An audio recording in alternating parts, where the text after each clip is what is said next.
I still remember the exact words that shattered everything I believed about family. We didn't have enough space for her. That's what my parents said when I asked them where my 6-year-old daughter had been for an entire week. A week. 7 long days where my little girl was missing, and the people I trusted most, the people who raised me, acted like it was nothing. Tell me, how do you even begin to forgive something like that? Because to this day, I don't know if I ever will. Maybe I never should. Maybe they don't deserve forgiveness at all. But before I get to that part, I want to ask you something. If your own parents betrayed your child like this, what would you have done? Would you have walked away forever? Or would you have found it in your heart to give them one last chance? When I tell you that my parents were the kind of people who could make betrayal look polite, I mean it. Growing up, I was the classic middle child, always trying to prove myself, to earn a little affection that never came easily. My mom was the queen of appearances, the type of woman who ironed her curtains and polished her silverware, just in case the neighbors dropped by unannounced. My dad, on the other hand, was quiet. Too quiet. The kind of man who would sit at the dinner table, nod along to whatever mom said, and pretend like everything was perfect. Our family motto might as well have been, "Don't talk about it, just smile through it." When I got pregnant at 21, it wasn't just a scandal. It was the apocalypse, at least in my mother's eyes.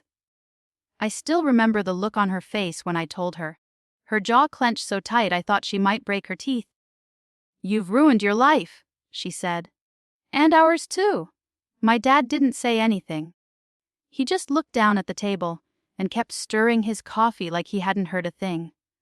I moved out soon after that. It wasn't like they kicked me out exactly. But when you've been made to feel like a walking embarrassment, you don't need a formal eviction notice. Those first few years on my own were rough. I was working 2 jobs, trying to raise a baby alone after my boyfriend bailed the second he heard the word pregnant.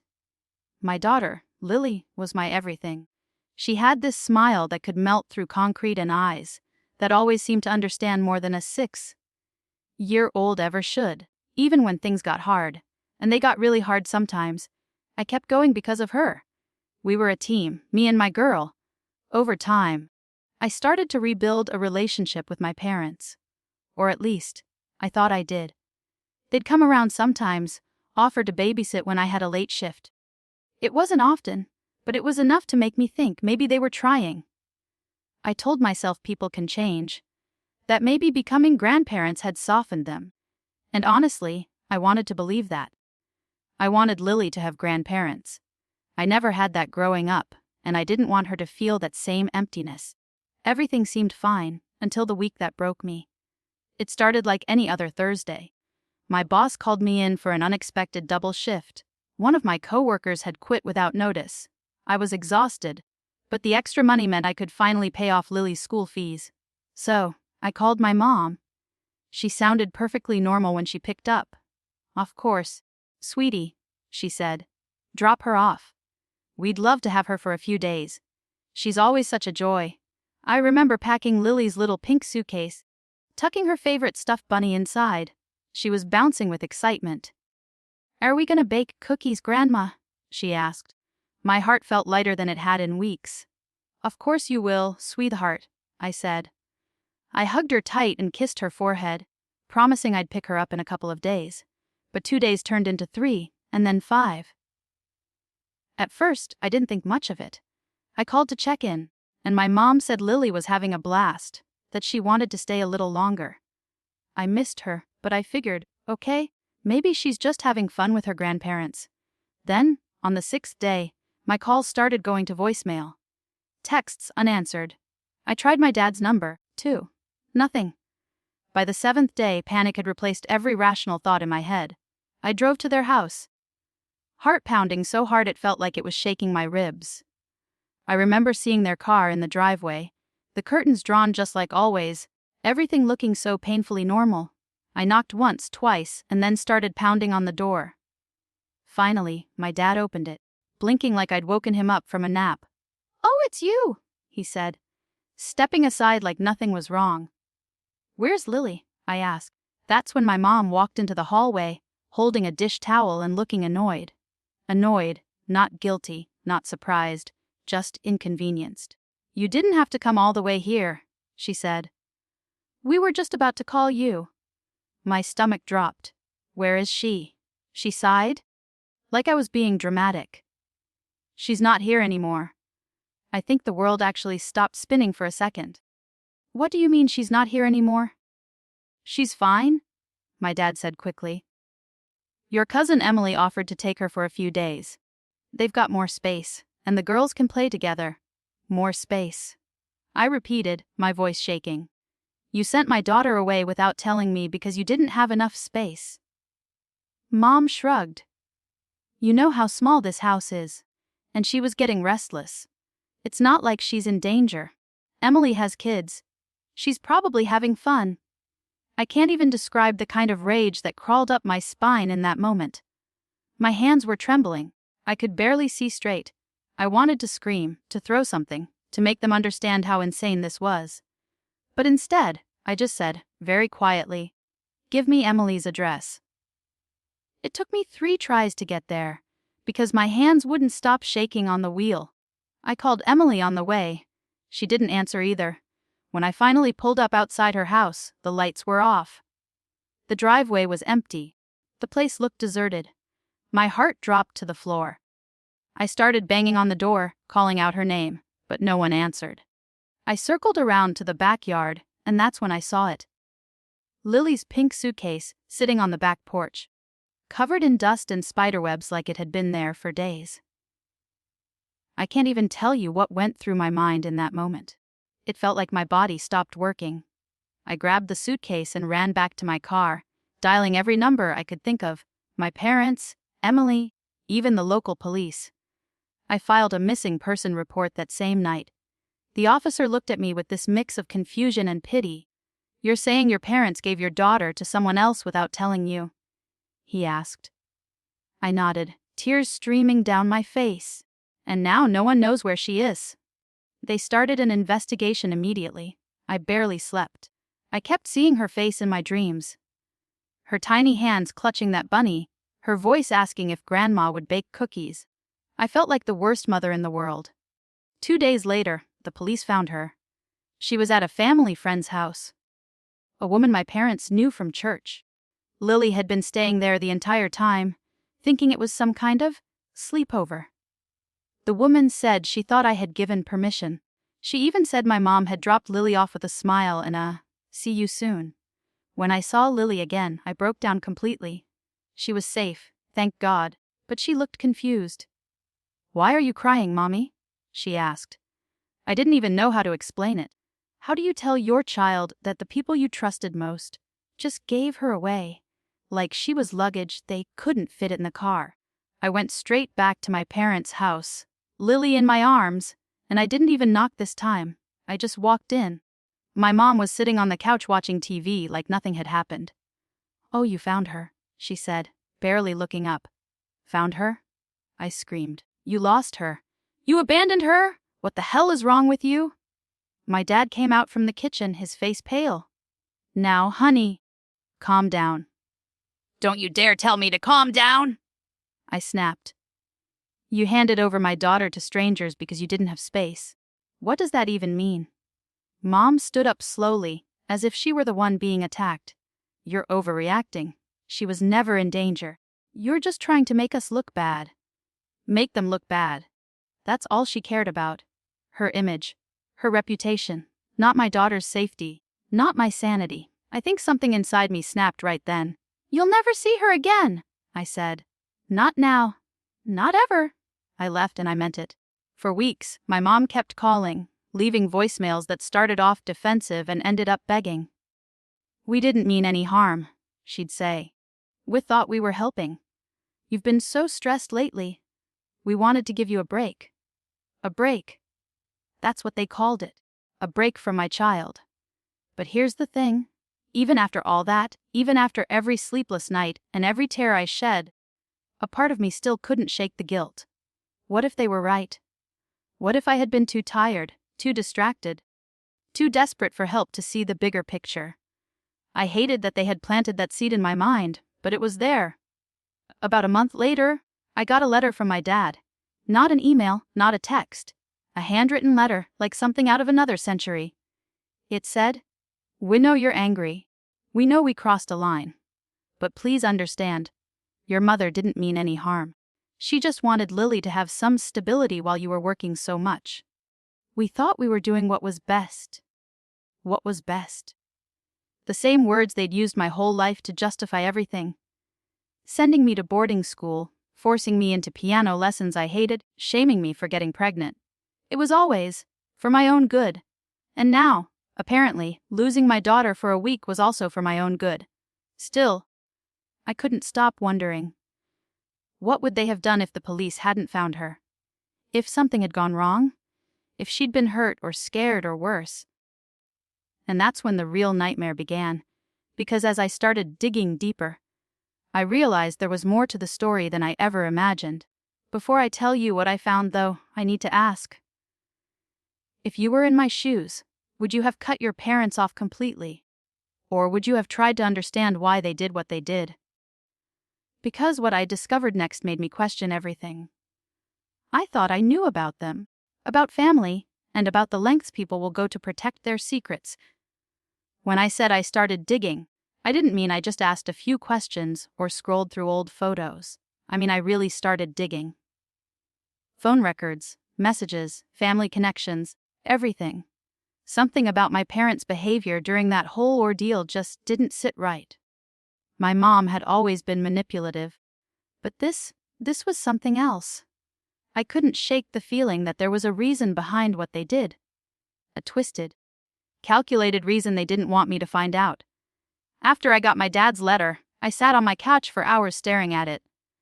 Every sentence felt rehearsed, like something he'd written under her supervision. I could almost hear her voice in the phrasing. We thought we were doing what was best. She just wanted Lily to have stability. You've been under a lot of stress. It was all code for we don't take responsibility. But there was one line that stood out to me, one that didn't sound like my dad at all. It said, "Please don't be angry with your mother. She's been through more than you realize." At first, I brushed it off as guilt, tripping, but something about the way it was written felt off. What did he mean by more than you realize? My mom had always been a control freak, but her life wasn't exactly tragic. I decided to go see my cousin Emily, the one my parents had supposedly handed Lily off to. I hadn't spoken to her since that night.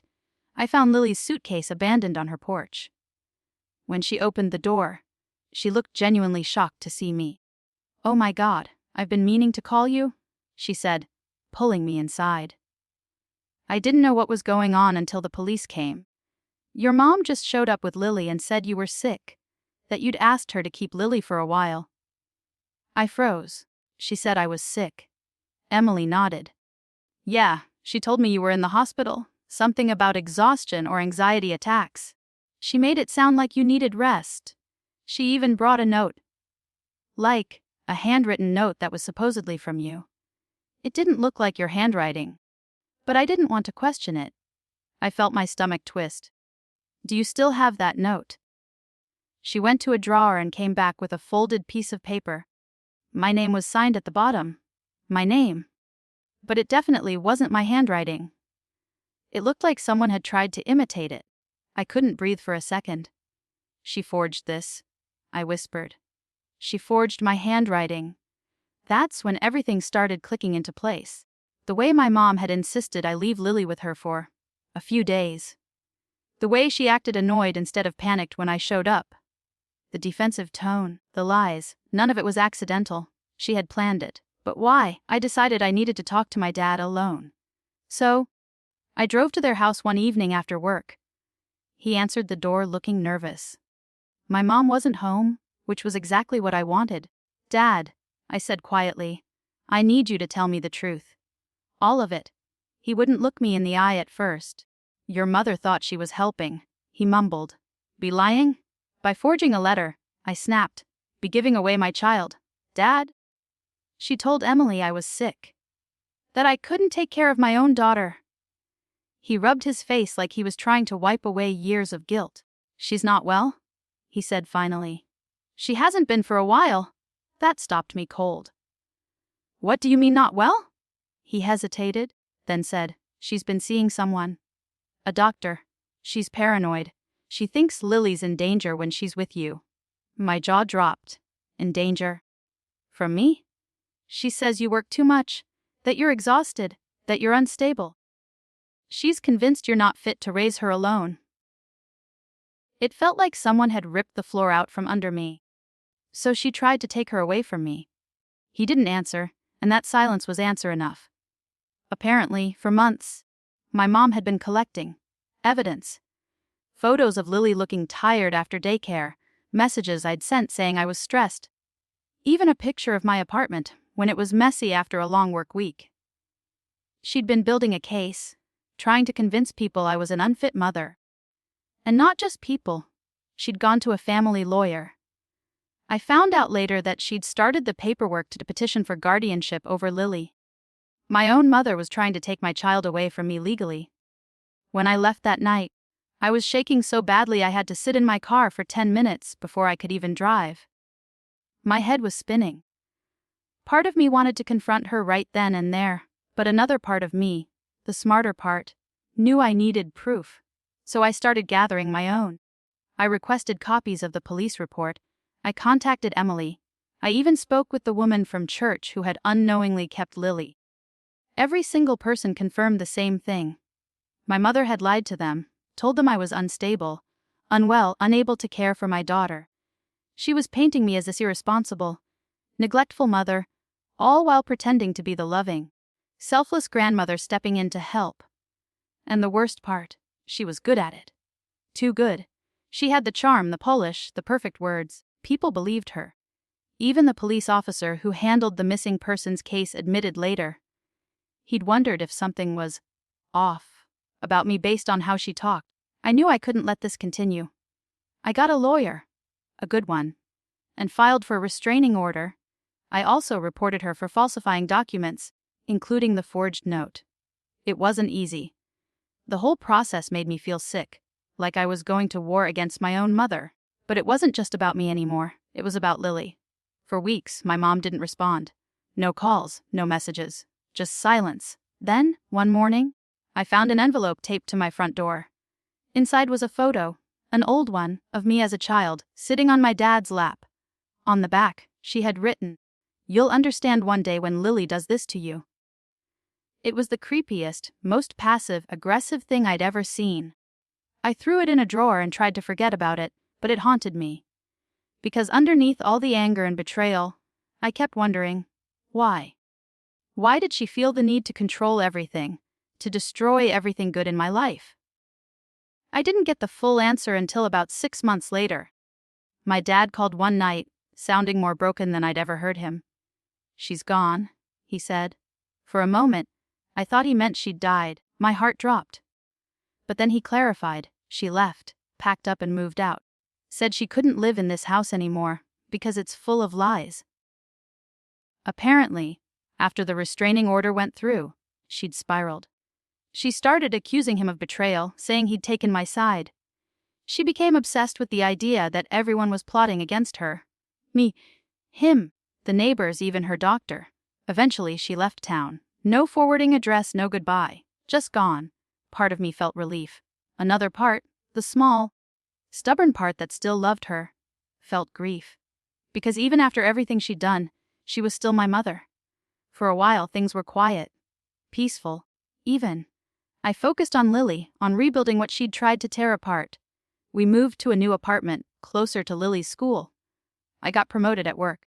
Life finally started to feel normal again. But it didn't last. About a year later, I got a call from an unknown number. When I answered, a voice I hadn't heard in months said, "You ruined my life." It was her. She'd found my new number somehow.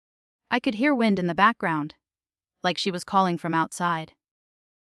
"You turned everyone against me," she said. "You took my granddaughter away. You made me the villain." I told her to stop calling, that I'd involve the police if she didn't. She laughed. This bitter, hollow laugh I'll never forget. "You can't erase me," she said. "You might hate me now, but one day Lily will see who you really are. She'll come looking for me. Just wait." Then she hung up. I blocked the number immediately. But the words stayed with me. For days, I couldn't sleep. I'd wake up in the middle of the night, terrified that she'd show up at our door. I started double, locking everything, even installed cameras. Nothing ever happened, but that didn't make the fear go away. Eventually, time did what it always does. It dulled the edges of the pain. Years passed. Lily grew up. She's 12 now, smart, kind, brave. She doesn't remember much about that week, and I've never told her the full story. She knows my relationship with her grandparents is complicated, but that's it. Sometimes, though, she asks questions that cut me right to the bone. Like last year, when she said, "Mommy, why don't we ever visit Grandma and Grandpa?" I told her the truth, or at least a version of it. I said, "Because sometimes, even people who love us can hurt us. And when that happens, we have to protect ourselves." She seemed to accept that, but I saw the confusion in her eyes. That same confusion I saw all those years ago when she asked why Grandma didn't want her anymore. And that's what kills me. Because no matter how much healing I do, that memory still feels fresh. That moment still lives inside me, a scar that never fully fades. A few months ago, I got a letter, forwarded from my dad, who still lives in the same house. It was from her. The handwriting was shaky, uneven. Inside, she wrote, "I know you'll never forgive me, and I don't blame you. But I want you to know I loved Lily. I just didn't trust the world to treat her kindly. I made mistakes because I thought I was protecting her. And you? If there's any justice in the world, I hope you can at least tell her I wasn't a monster." There was no return address. I didn't respond. I sat there for a long time after reading it, trying to decide how I felt. Angry, sad, relieved. The truth is, it was all of those things. Because yes, she was my mother. And maybe, in her own twisted way, she thought she was protecting us. But love without trust isn't love. It's control. And control was the only language she ever truly spoke. Sometimes I think about calling her. Just once. To tell her Lily's doing great, that I'm okay, that we're happy. But then I remember the way she lied, manipulated, and almost destroyed my life. And I stop myself. Because forgiveness doesn't mean forgetting. It doesn't mean opening the door to someone who's already shown you what they'll do once they're inside. Still, late at night, when Lily's asleep and the house is quiet, I sometimes hear her voice in my head. Not the cruel one, but the one from when I was little, when she used to brush my hair and hum softly, before everything got so complicated.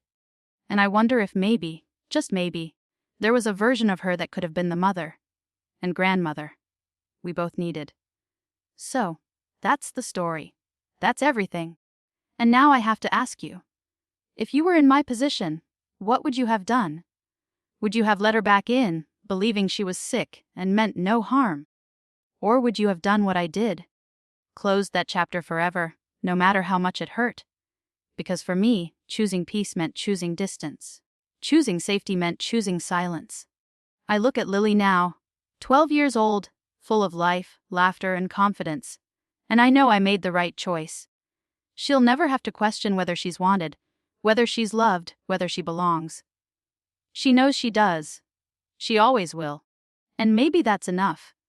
Maybe breaking the cycle is the only kind of forgiveness that really matters. So if you were on my side, if you think I did the right thing, please like this video.